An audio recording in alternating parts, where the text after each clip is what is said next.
सभी छात्रों का स्वागत है। तो छात्रों, आज की इस वीडियो में हम आपको कक्षा 10वीं जो आपका विषय सामाजिक विज्ञान है, उसके अभ्यास प्रश्न पत्र 2023 सेट ए के क्वेश्चन पेपर का कंप्लीट सॉल्यूशन, लिखित सॉल्यूशन बताने वाले हैं, जिससे आप सेट ए कक्षा 10वीं सामाजिक विज्ञान विषय में पूर्णांक 75 में से 75 अंक ला सको, आपका एक भी अंक ना घटे। तो करते हैं वीडियो को स्टार्ट। आपको पेपर ऑलरेडी मिल ही चुका होगा घर में लाने के लिए। यदि नहीं मिला है तो यहाँ पर से आप एक बार फिर से पेपर को देख सकते हो। सबसे पहले आपको निर्देश दिए गए हैं, फिर आपकी सही विकल्प चयन कर लिखिए। मैं पहला क्वेश्चन आप देख सकते हो, दूसरा question, third question, fourth question, fifth question, है ना। तो हम उनके सॉल्यूशन भी देखते चलते हैं। तो आपका पहला क्वेश्चन जो आया हुआ है वह है, हमें ही देश के लिए कुर्बानी देने के लिए क्यों चुना गया है, कथन किससे संबंधित है। तो यहाँ पर छात्रों को फर्स्ट क्वेश्चन में टिक कर देना है, स्वतंत्रता संग्राम सेनानी से संबंधित है। ठीक है। सेकंड क्वेश्चन आपका आया है, निम्नलिखित में कौन सा देश वियना की कांग्रेस में शामिल नहीं हुआ। तो आपका सेकंड में उत्तर आ जाएगा स्विट्जरलैंड। ठीक है, यह शामिल नहीं हुआ था। गिरगिट से तात्पर्य था, तो गिरगिट से किसका तात्पर्य था, एग्रीमेंट का तात्पर्य था। श्रीलंका की राजधानी है, तो श्रीलंका की राजधानी आपकी कोलंबा है। इसके बाद है कोलंबो। ठीक है, कोलंबो के बाद आपका पांचवा है, लोकतंत्र के मूल्यांकन के लिहाज से इनमें से कौन कोई एक चीज लोकतांत्रिक व्यवस्थाओं के अनुरूप नहीं है, उसे चुने। तो यहाँ पर आपका पांचवे में उत्तर क्या जाएगा, बहुसंख्यकों का शासन। फिर छठवा है, भारत के इनमें से किस राज्य में 90% ग्रामीण लोग राशन की दुकानों का प्रयोग करते हैं। तो यहाँ पर आपका छठवें में उत्तर आ जाएगा तमिलनाडु। ठीक है। इसके बाद छात्रों आपके रिक्त स्थान प्रश्न आए हैं। पहला प्रश्न है, एल्यूमिनियम का कच्चा माल खालिस्तान है। तो यहाँ पर आपका उत्तर आ जाएगा बॉक्साइड है। क्या आ जाएगा, बॉक्साइड। एल्यूमिनियम का जो कच्चा माल होता है उसे हम क्या कहते हैं, उसे हम कहते हैं बॉक्साइड। एक मिनट, यहाँ पर थोड़ा, क्योंकि मोबाइल है इसलिए अच्छे से लिखता नहीं बन रहा है, आप अच्छे से लिख लीजिएगा। ऐसे बा में ऑकी, देन साइड, इस प्रकार से आपको लिखना है back side. Okay. Then next question है, God save our noble king Khalistan का राष्ट्रगान है। तो यहाँ पर आपका सेकेंड में उत्तर आ जाएगा ब्रिटेन का राष्ट्रगान है। किसका राष्ट्रगान है, आपका ब्रिटेन का राष्ट्रगान है। देन थर्ड है आपका, प्राथमिक द्वितीयक और तृतीयक क्षेत्रों की गतिविधियां हैं तो परस्पर निर्भर, मतलब एक दूसरे पर निर्भर करती हैं। क्या आ जाएगा, परस्पर। इसके बाद आपको लिख देना है परस्पर के बाद निर्भर। क्या लिख देना है, निर्भर। देन नेक्स्ट क्वेश्चन है आपका, भारत में खालिस्तान पर आधारित विभाजन है। तो भारत पर जातिवाद, क्या लिखना है आपको, जातिवाद पर आधारित सामाजिक विभाजन है। पांचवा, भौगोलिक रूप से बेल्जियम की तुलना भारतीय राज्य से की गई है। तो हरियाणा से की गई है। किससे, आपको लिखना है हरियाणा से। देन आपका नेक्स्ट क्वेश्चन है, लोकतंत्र का मतलब खालिस्तान का शासन है तो जनता का शासन है। क्या लिखना है आपको, जनता का शासन है। फिर सूची आ और बा मतलब सही जोड़ी है। तो आपका जो फर्स्ट वाली है जिसके कपड़ा से मैच कर देना है। बेंगलुरु जो है इसका आपको सॉफ्टवेयर पार्क से मैच कर देना है। इसके बाद जो आपका आपका कौन सा है, बात करें थर्ड की, तो थर्ड वाला आपका मैच हो जाएगा लंदन से। ये आपका थर्ड वाला लंदन से मैच हो जाएगा। फोर्थ वाले की बात करें तो आपका ये आ जाएगा UNDP से। ठीक है। फिफ्थ वाले की बात करें वाणिज्य, तो वाणिज्य आ जाएगा राज्य सूची से। और प्राकृतिक पतन आ जाएगा मुंबई से। ओके। इसके बाद देख शब्द एक वाक्य में उत्तर है। तो यहाँ पर छात्रों आपका जो पहला है, भारत की पहली रेल मुंबई में से थाने के बीच चली, कितनी दूरी तय की थी। इसमें आ जाएगा आपका 34 किलोमीटर, यानी कि 34 km आपको लिख देना है। फिर महात्मा गांधी ने अपना आध्यात्मिक उत्तराधिकारी किससे घोषित किया। तो आचार्य विनोबा भावे। इसके उत्तर आपको बता देते हैं, यहाँ पर आप देख लीजिए अच्छे से एक बार लिखित रूप में। पहले में आपको क्या लिखना है, आचार 34 किलोमीटर, दूसरे में आचार्य विनोबा भावे, कोचिन महात्मा गांधी। पांचवे में विमुद्रीकरण एक आर्थिक गतिविधि है जिसके अंतर्गत सरकार पुरानी मुद्रा को समाप्त कर देती है और नई मुद्रा चालू करती है। और छठवें में आपको उत्तर रखना है महात्मा गांधी या उनके कार्यकर्ताओं द्वारा। इसके बाद हम देखते हैं आपकी नेक्स्ट क्वेश्चन। तो हमने एक शब्द एक वाक्य में देख लिया, दूसरे में क्या है आपका आचार्य विनोबा भावे, तीसरे में कोचिन, चौथे में महात्मा गांधी। पाँचवें में आपको लिखना है विमुद्रीकरण एक आर्थिक गतिविधि है जिसके अंतर्गत सरकार पुरानी मुद्रा को समाप्त कर देती है और नई मुद्रा चालू कर देती है। और छठवें में लिखना है महात्मा गांधी या उनके कार्यकर्ताओं ने। फिर आपका है सत्य सत्य लिखिए, तो आपका जो पहला है ये सत्य हो जाएगा बिल्कुल ही।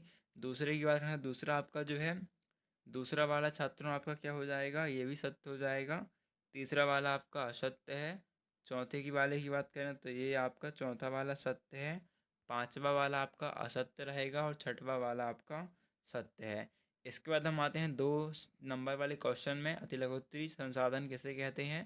तो इसका हम आपको उत्तर बता देते हैं डायरेक्ट यहाँ पर से। हम पहले हम प्रश्न देख लें पूरे, फिर हम उत्तर देखेंगे, ठीक है। तो छठवा प्रश्न देख लो आप। सातवां पेपर आपके पास होगा ही, यदि नहीं है तो आप अच्छे से क्वेश्चन देख लो। छठवा क्वेश्चन इसका अथवा, सातवां अथवा, आठवां इसका अथवा, नौवां इसका अथवा, इसके बाद 10वां अथवा, 11वां अथवा, 12वां अथवा, 13वां अथवा, 14वां अथवा, 15वां अथवा, फिर आपका 16वां, 17, 18, 19, 20, 21, ओके 22, 23 ये आपके क्वेश्चन है।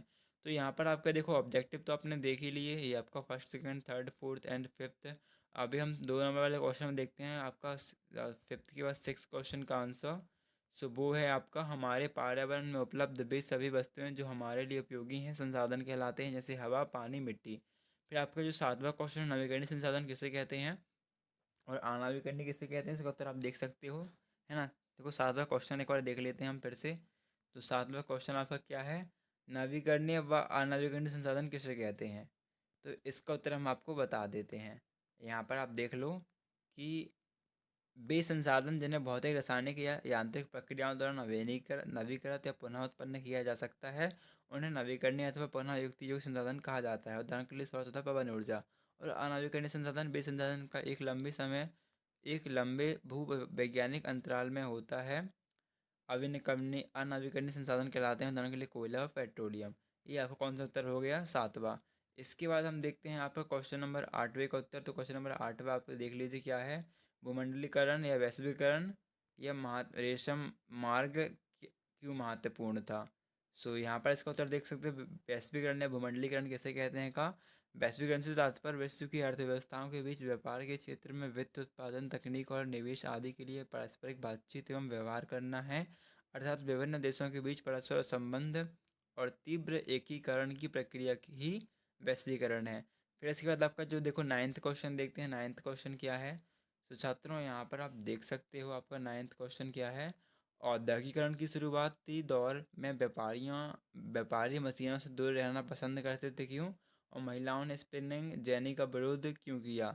तो हम इसका उत्तर आपको बता देते हैं। यहाँ पर आप नाइन्थ का उत्तर देख सकते हो, महिलाओं ने स्पिनिंग जेनी का विरोध क्यों किया। स्पिनिंग जेनी के आविष्कार के बाद ब्रिटेन के हाथ करघा कारीगरी को लगने लगा कि इस नई मशीन से उनके रोजगार छिन जाएगा। इस मशीन को वे अपने अस्तित्व के लिए खतरा समझने लगे, इसलिए ब्रिटेन की महिला कामगारों ने स्पिनिंग जेनी का विरोध किया था। ठीक है, अभी टेंथ क्वेश्चन देखेंगे, देन उसका उत्तर, एक कृषि आधारित उद्योग तथा एक खनिज आधारित उद्योग का नाम लिखिए। अथवा में उर्वरक उद्योग के 3 प्रमुख पोषक उर्वरकों के नाम लिखिए। तो हम 10वें का उत्तर आपको बता देते हैं, यहाँ पर से आप चेक कर पाओगे। आपका 10वें का उत्तर कृषि आधारित उद्योग, तो पहला हो जाएगा सूती वस्त्र, ऊनी वस्त्र, चीनी। और खनिज आधारित उद्योग क्या हो जाएगा, लोहा तथा इस्पात, सीमेंट और मशीन। ठीक है, तो 10वें का उत्तर हमने देख लिया। 11th क्वेश्चन पढ़ते हैं, फिर इसका उत्तर देखते हैं। सो यहाँ पर आपका देखो टेंथ का हमने देख लिया ये वाला, अब हम 11th का देखेंगे उत्तर। क्वेश्चन आप देख लीजिए। एक है, क्या आप मानते हैं कि आर्थिक गतिविधियाँ की प्राथमिक, द्वितीयक एवं तृतीयक क्षेत्र में विभाजन की उपयोगिता है। इसका उत्तर हम देखने वाले हैं। तो यहाँ पर आप देख सकते हो क्वेश्चन नंबर 11th का जो आपका उत्तर है, तृतीयक क्षेत्र महत्वपूर्ण है। मैं उपयुक्त कथन से सहमत नहीं हूँ, क्योंकि ये गतिविधियाँ प्राथमिक और द्वितीयक क्षेत्र के विकास में मदद करती हैं। ये गतिविधियाँ स्वतः वस्तुओं का उत्पादन नहीं करती, किंतु उनके उत्पादन प्रक्रिया में सहयोग व मदद करती हैं। अभी 12th क्वेश्चन देखते हैं, फिर उसका आंसर। तो 12th है, विदेशी व्यापार और विदेशी निवेश में दो अंतर स्पष्ट कीजिए। So here you see the answer. क्या है आपका आंसर, विदेशी व्यापार से तात्पर्य दो या दो से अधिक देशों में वस्तुओं तथा सेवाओं के विनिमय से है। इनमें से आयात तथा निर्यात शामिल है। जबकि विदेशी निवेश से तात्पर्य एक देश या बहुराष्ट्रीय कंपनी द्वारा दूसरे देश में औद्योगिक या अन्य सेवाओं आदि में पूंजी लगाना है। ठीक है, इतना बस है, ये आपका नहीं है नीचे वाली लाइन, बस आपको इतना लिखना है यहाँ से लेके यहाँ तक। फिर आपका हम 13th क्वेश्चन देखते हैं, उसका फिर उत्तर देखेंगे। 13वां क्वेश्चन आपका है अंतर्राष्ट्रीय व्यापार किसे कहते हैं, इसका उत्तर हम देखने वाले हैं। सो यहाँ पर हम देखते हैं इसका उत्तर। तो स्टूडेंट्स यहाँ पर से आप देखो, उत्तर आपको बताने ही वाले हैं, जस्ट देख सकते हो। 13वें का उत्तर, अंतर्राष्ट्रीय व्यापार क्या है, इसके दो प्रमुख घटक बताइए। दो या दो से अधिक देशों के मध्य वस्तुओं व सेवाओं के आदान प्रदान को अंतर्राष्ट्रीय व्यापार कहते हैं। अंतर्राष्ट्रीय व्यापार के दो घटक आयात एवं निर्यात हैं। अब हम 14th क्वेश्चन देखने वाले हैं, जो कि है आपका भारत सरकार द्वारा घोषित दो राष्ट्रीय जल मार्गों के नाम लिखना, मतलब दो जल मार्ग के आपको नाम लिखने हैं। तो यहाँ पर आप देख सकते हो आपका आफ्टर 13th, तो यहाँ पर 14वां क्वेश्चन आपका है रबी और खरीफ फसल के में दो अंतर, और 15वां है आपका दो जल मार्ग, है ना। तो पहले 14वां देखेंगे। तो 14वां उत्तर आप यहाँ पर देखो, 13वें के बाद रबी फसल और खरीफ फसल में अंतर। खरीफ फसल में ये फसलें वर्षा ऋतु के आरंभ में बोई जाती हैं। खरीफ रबी फसल, ये फसलें शरद ऋतु के आरंभ में बोई जाती हैं। और खरीफ फसल में दूसरा, ये फसलें शरद ऋतु के आरंभ में काटी जाती हैं। इसकी प्रमुख फसलें चावल, ज्वार, बाजरा, मक्का, कपास, जूट तथा मूंगफली आदि है। और रबी फसल में ये फसलें ग्रीष्म ऋतु के आरंभ में काटी जाती हैं। इसकी प्रमुख फसलें गेहूँ, जौ, चना, सरसों और अलसी जैसे तेल निकालने के बीज आदि हैं। फिर 15वां क्वेश्चन में आपको जलमार्ग पूछे गए हैं। तो आपको पहला डाल देना है हल्दिया तथा इलाहाबाद के मध्य गंगा जलमार्ग, जो 1620 किलोमीटर लंबा है। और इसकी डेस्क्रिप्शन लिखना है नौगम्य जलमार्ग संख्या इसकी 1 है। दूसरा डालना है सदिया व धुबरी के मध्य 891 किलोमीटर लंबा ब्रह्मपुत्र नदी जलमार्ग, नौगम्य जलमार्ग संख्या इसकी 2 है। ये आपको 2 लिख देने हैं। ठीक है, आपसे 2 ही पूछे गए हैं।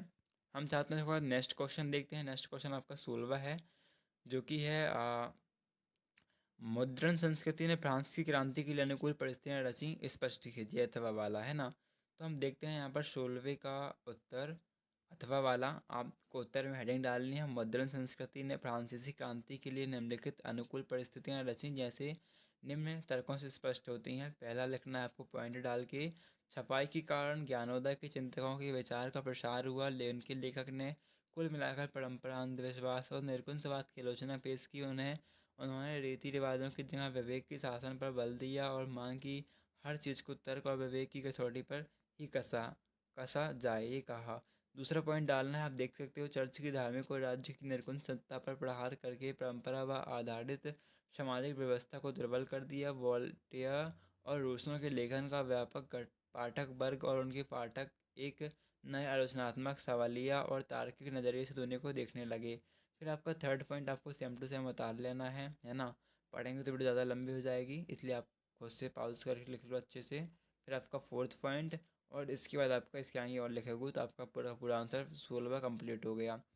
अभी हम देखते हैं 17वां क्वेश्चन क्या है। तो आप देख सकते हो 17वां क्वेश्चन आपका आया हुआ है, 19वीं शताब्दी में भारत में गरीब जनता पर मुद्रण संस्कृति का क्या असर हुआ, अथवा वाला हम उत्तर देखने वाले हैं। तो देखते हैं 17वीं का उत्तर। तो यहाँ पर आप देख सकते हो क्या है, क्या असर पड़ा। तो 19वीं सदी में मद्रासी शहरों में काफ़ी सस्ती किताबें चौक चौराहों पर बेची जा रही थी, जिसके कारण गरीब लोग भी बाजार से उन्हें खरीदने की स्थिति में आ गए थे। बेंगलुरु की सूती मिल मजदूरों ने खुद को शिक्षित करने के ख्याल से पुस्तकालय बनाया, जिसकी प्रेरणा उन्हें मुंबई बम्बई के मिल मजदूरों से मिली थी। समाज सुधारकों ने मजदूरों की प्रार्थना को संरक्षण दिया। मजदूरों के बीच नक्शाखोरी कम करने, साक्षरता लाने और राष्ट्रवाद का संदेश पहुंचाने में मुद्रण की सराहनीय भूमिका रही। जो लोग बर्ड ब्लॉक बनाते थे, उन्हें छापे खाने में नौकरी मिलने लगी। अभी हम देखने वाले हैं क्वेश्चन नंबर 18 क्या है वो, और उसका आंसर। तो क्वेश्चन नंबर 18 में आपको पारिस्थितिकी तंत्र क्या है, वन पारिस्थितिकी तंत्र की उपयोगिता बताइए, अथवा में है भारत में वन संरक्षण के कोई 3 उपाय लिखिए। तो 18वें का उत्तर आपका देखते हैं। यहाँ पर छात्रों आप चेक कर सकते हो, आपका 18वें का उत्तर जो कि है पारिस्थितिकी तंत्र वाला, आपको लिखना है उसकी परिभाषा। भौतिक पर्यावरण और उसमें रहने वाले जीवों के सम्मिलित रूप को पारिस्थितिकी तंत्र या परितंत्र कहते हैं।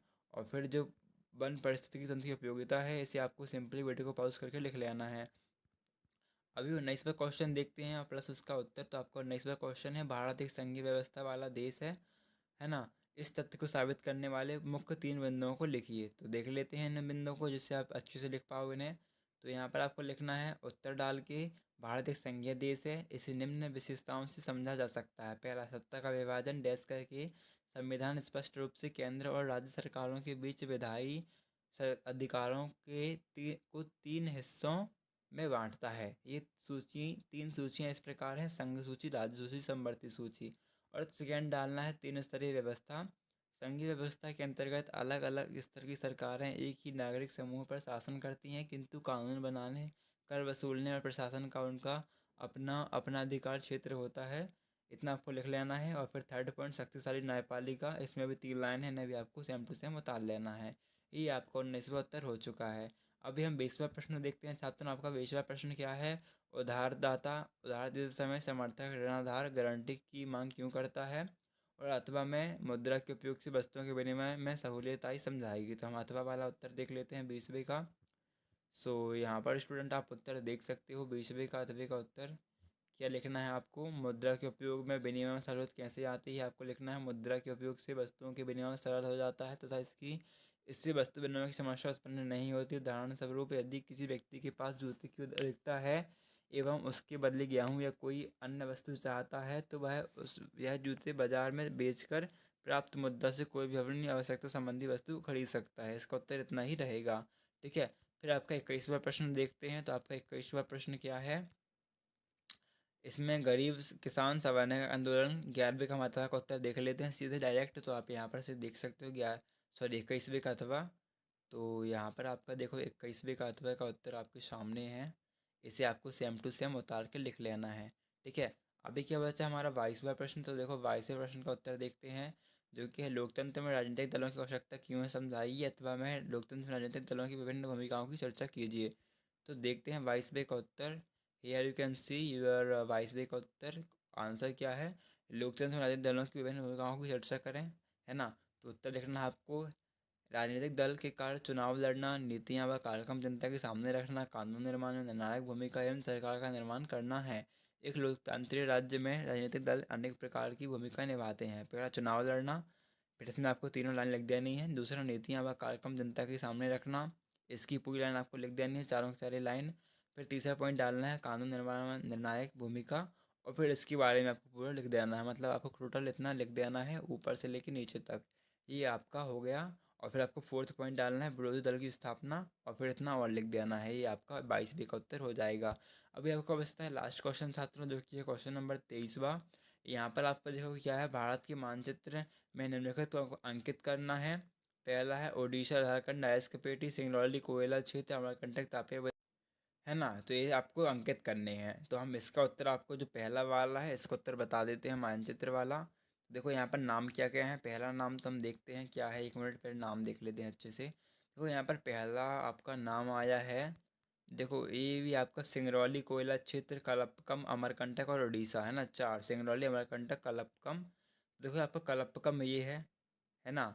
सिंगरौली बचा। तो सिंगरौली देखो यहाँ पर क्या है, यहीं कहीं होगा। ये आपका सिंगरौली है। कलपकम तो हमने देख लिया, है ना। और आपका कौन सा था? और जो भी हैं आपका देखो पूरे पूरे दर्शा देने हैं। कलपकम, नवेली, लक्षद्वीप, महासागर, है ना, साबरमती। और देखो 2 तो हमने देख लिया, 2 और देखते हैं कौन से बचे हैं। यहाँ पर हमने कलपकम देख लिया, सिंगरौली देख लिया, अमरकंटक और उड़ीसा बचा है ना। तो यहाँ पर आप देख सकते हो अमरकंटक कहाँ है और उड़ीसा कहाँ है। तो आप यहाँ पर चेक कर लीजिए, है ना। इस प्रकार से आपको दर्शा देने हैं पूरे के पूरे नाम। तो यहाँ पर देख सकते हो आपका अमरकंटक ये है, और सिंगरौली आपको कहीं ना कहीं दिख रहा होगा। मतलब आपको इस तरह से यहाँ पर सिंगरौली दर्शा देना है, यहाँ पर आपको कलपकम दर्शा देना है ना। और आप जितने नाम दर्शा सको उनमें दर्शा दीजिएगा। ओके छात्रों, तो हमने देख लिया। तो छात्रों ऐसा आप पूरा पूरा मैप बना दीजिएगा, ठीक है।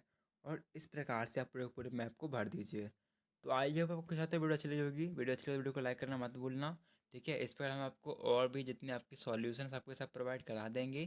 तो सब्सक्राइब करना मत भूलना यार। और वीडियो पाने के लिए आप भी कभी सब्सक्राइब कर लो, जितने आपके फ्रेंड हैं उन्हें भी इस चैनल शेयर कर दो, वीडियो शेयर कर दो। तो मिलते हैं नेक्स्ट वीडियो पर, जब तक के लिए धन्यवाद। शेयर करना मत भूलना, सब्सक्राइब करना भी मत भूलना, और हाँ, लाइक करना तो बिल्कुल मत भूलना। मिलते हैं नेक्स्ट वीडियो पर, जब तक के लिए धन्यवाद।